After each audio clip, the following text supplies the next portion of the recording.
जय जगन्नाथ सांग माने आउ गोटे नूतन वीडियो को आपण मानक स्वागत। आज आम पौराणिक कथा शुणा। पौराणिक कथार शीर्षक सतीत्व। अत्रि मुनि पत्नी सती अनुसया हेउचंती परम स्वाधी और सती नारी। से सती नारी होइथिबारु तांकर तेजरे रहुथिबा आश्रम रे कोनोसी क्षति हेउ नथिला। तांकर सतीत्व परीक्षा निमंते माँ लक्ष्मी, माँ पार्वती और माँ सावित्री त्रिदेव को अनुरोध कले। त्रिदेव मध्य तांको अनुरोध रक्षा करी ब्राह्मण रूप धरी अत्रि मुनि आश्रम रे पहुँचिले। सेठारे माता अनुसया को देखि भोजन पाई कहिले।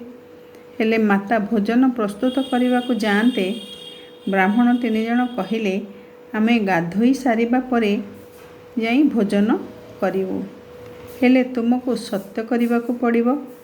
आमे जहाँ मागिबु तुमे दब। माँ जानी पारिले ए निश्चय छद्मवेशी कही बोली। तेणु माँ सत्य कले। कहले मो स्वामी को जीवन और मो सतीत्व व्यतीत जहाँ मागिब मु देबी। जेहेतु मु सत्य करिछि तेणु निश्चय देबी। त्रिदेव कहिले आमको तुमे निज हाथ रे गाधोई देव, तुमर स्तन्यपान कराइब। माता अनुसया कहले हौ। माँ तो सती नारी, तांको पई किछि असंभव नुहे। से निज मंत्र बल रे त्रिदेव को शिशु रूप करदेले। अत्यंत वात्सल्य रे तीन जन को स्नान कराइले। निजर शिशु परी स्तन्यपान कराई सुआई देले। त्रिदेवंकर फेरिबा डेरी देखी त्रिदेवी सती अनुसया आश्रम रे पहुँचिले। तांको देखी सती अनुसया तांको आसीबार कारण पचारिले। माता निज निजर परिचय देई त्रिदेव को फेराई देबाकू कहिले। माता अनुसया सोईथिबा तीन शिशु को देखाई निज निज स्वामी को बाछि नेबाकू कहिले। त्रिदेवी आश्चर्यचकित होई त्रिदेव को निज स्वरूप को फेराई आनिबा को अनुरोध कले अनुसया को।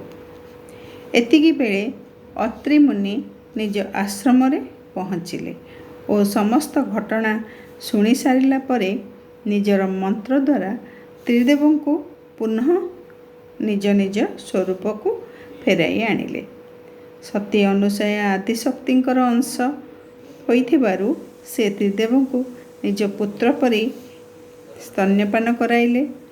त्रिदेव और त्रिदेवी माता अनुसया को प्रणाम करी निज निज स्थान को फेरीगले।